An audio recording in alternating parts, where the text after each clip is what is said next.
How to hard reset Realme 8 5G.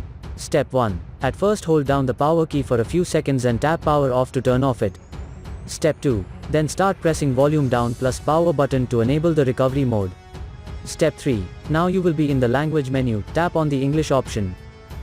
For further detailed guide, please check the link in the description, there you will find further steps on how to hard reset your smartphone. For further detailed guide, please check the link in the description, there you will find further steps on how to hard reset your smartphone. For further detailed guide, please check the link in the description, there you will find further steps on how to hard reset your smartphone.